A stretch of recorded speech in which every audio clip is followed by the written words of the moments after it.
নমস্কার বন্ধুরা, শঙ্করী কিচেনে সকলকে স্বাগত। আর শেয়ার করব পেঁপের চাটনি। খেতে মনে হবে আমের চাটনি। রেসিপিটা স্কিপ না করে পুরো দেখার অনুরোধ রইল। স্কিপ করলে কিন্তু অনেক ইনগ্রিডিয়েন্টস আপনারা মিস করে যাবেন। পেঁপের প্লাস্টিক চাটনি থেকে এই চাটনির স্বাদ সম্পূর্ণ আলাদা। পেঁপের চাটনির এই রেসিপিটা ছাড়াও আমার চ্যানেলে কিন্তু প্লাস্টিক চাটনিরও রেসিপি রয়েছে, চাইলে দেখে নিতে পারেন। লিঙ্কটা ডেসক্রিপশন বক্সে দেওয়া থাকবে।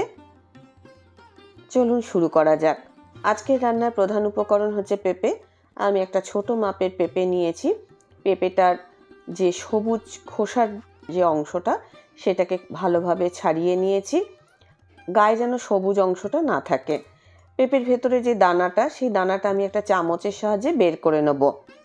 ভেতরের অংশটা খুব ভালো করে পরিষ্কার করে নিতে হবে। আজকের রেসিপিটা দেখার পর আপনাদের যদি ভালো লাগে তাহলে অবশ্যই একটা লাইক, শেয়ার ও কমেন্ট করবেন। বেল আইকন সমেত আমার চ্যানেলটা সাবস্ক্রাইব করে আমার পাশে থাকবেন। বেল আইকনটা ক্লিক করা থাকলে আমার যে কোনো রেসিপি বা আমি যাই আপলোড করি না কেন সবার আগে নোটিফিকেশন আপনার কাছেই পৌঁছে যাবে। দানাগুলো খুব ভালো করে আমি পরিষ্কার করে নিয়ে পেঁপেগুলোকে কেটে নেব। দানাগুলো এরকম চামচ দিয়ে ভেতর থেকে ছাড়িয়ে নিতে পারেন, আবার এটাকে বটি দিয়ে কেটেও নিতে পারেন। পেঁপেগুলো আমি লম্বা লম্বা টুকরো করে কেটে নেব। যেমন আমের ফালিগুলো আমরা কাটি, ঠিক ওইভাবেই এটাকেও কেটে নেব, যাতে এটা দেখতেও অনেকটা আমের মতোই লাগে। আর কাটার সময় একটু মোটা মোটা করে কাটবো। দেখুন একইভাবে আমি পুরো পেঁপেটাকেই কেটে নিচ্ছি আর একটু মোটা মোটা রাখছি। সবার আগে কিছু পরিমাণ জলের মধ্যে পেঁপেটাকে আমি সেদ্ধ করে নেব। পেঁপেটা সেদ্ধ হতে মোটামুটি 10 থেকে 15 মিনিট সময় লাগবে। পেঁপে ছাড়া আর যা যা ইনগ্রিডিয়েন্টস নেব সেটাও দেখিয়ে দিই। আমি নিয়েছি কাঁচা তেঁতুল। রান্নাটাতে কাঁচা তেঁতুল ব্যবহার করলে খেতে ভালো লাগবে। তেঁতুলগুলো একটু ফাটিয়ে নিচ্ছি আর এই যে বোটাটা আমি ছাড়িয়ে নিচ্ছি। ছোট ছোট টুকরো করে নিচ্ছি যাতে তেঁতুলটা তাড়াতাড়ি সেদ্ধ হয়ে যায়। একটু চেক করে দেখব পেঁপেগুলো সেদ্ধ হয়েছে কিনা। দেখুন পেঁপেটা ভালোভাবে সেদ্ধ হয়ে গেছে। পেঁপেটা সেদ্ধ হওয়ার পর তারপরে আমি কিন্তু এই কাঁচা তেঁতুলটা অ্যাড করেছি, না হলে পেঁপেটা শক্ত শক্ত হয়ে যেত। তেঁতুলটা যখন অ্যাড করবেন তখন কিন্তু পেঁপেটা সেদ্ধ হয়ে যাওয়ার পর অ্যাড করবেন। তেঁতুলটাও কিন্তু এখন সেদ্ধ হয়ে গেছে। তেঁতুল সেদ্ধ হতে কিন্তু বেশিক্ষণ সময় নেয় না। আমি একটুখানি চেক করে নিচ্ছি। তেঁতুলটা ভালোভাবে সেদ্ধ হয়ে গেছে। তেঁতুলটা আমি অন্য পাত্রে ঢেলে রেখে দিচ্ছি। এটা একটু ঠান্ডা হলে এর থেকে আমি পাল্পটা বের করে নেব।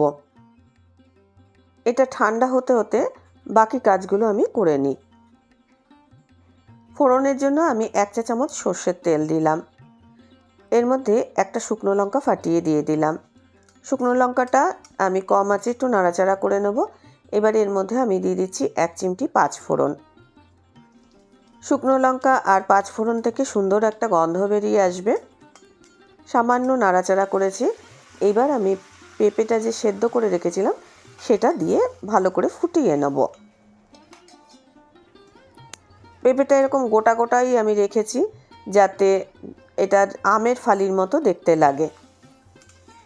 কেউ চাইলে 2-1টা পেঁপে একটু ঘেঁটেও দিতে পারেন। স্বাদ মতো নুন দিয়ে দিলাম। হাই ফ্লেমে 2-1 মিনিট এটা আমি এখন ফুটিয়ে নেব। 2-1 মিনিট ফোটার পর আমি এর মধ্যে স্বাদ মতো চিনি দিয়ে দিলাম। চিনি দিয়ে এবার এটাকে ফুটিয়ে নেব আর তেঁতুলের পাল্পটা আমি বের করে নেব। তেঁতুলের খোসাটা ছাড়িয়ে তেঁতুলের ভেতরে যে অংশটা আমি বের করে নিচ্ছি আর এটার থেকে চিপে চিপে আমি তেঁতুলের পাল্পটা বের করে নিচ্ছি।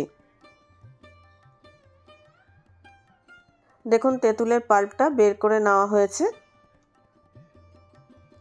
ছোট্ট একটা পেঁপের জন্য আমি 2 ছড়া তেঁতুল নিয়েছি। এটা কিন্তু কাঁচা তেঁতুলেই ভালো হবে। এবার তেঁতুলের পাল্পটা আমি দিয়ে দিলাম। এটা এখন ভালোভাবে ফুটতে থাকুক। ততক্ষণে আমি যে ইনগ্রিডিয়েন্টসটা ব্যবহার করব সেটা একটু দেখিয়ে দিই। এটা হচ্ছে আম আদা। এখানে আমি 1.5 ইঞ্চি মতো আম আদা বেটে নিয়েছি। আম আদাটা এবার আমি দিয়ে দিচ্ছি। এই আম আদা দিলে এই চাটনিটার টেস্টটা অনেকটা আমের চাটনির মতো লাগবে। 2-1 মিনিট ফুটিয়ে নিলেই এটা কিন্তু একেবারে রেডি হয়ে যাবে। আমি এটা এখন একটু চাপা দিয়ে একটু ফ্লেভারটা যাতে ভালোভাবে ঢুকে যায় তার জন্য আমি অপেক্ষা করব। 2-1 মিনিট পর আমি এটা সার্ভ করছি। এটা শেষ পাতে ঠান্ডা করে সার্ভ করবেন। এটা দেখুন দেখতেও কিন্তু আমের চাটনির মতোই হয়েছে।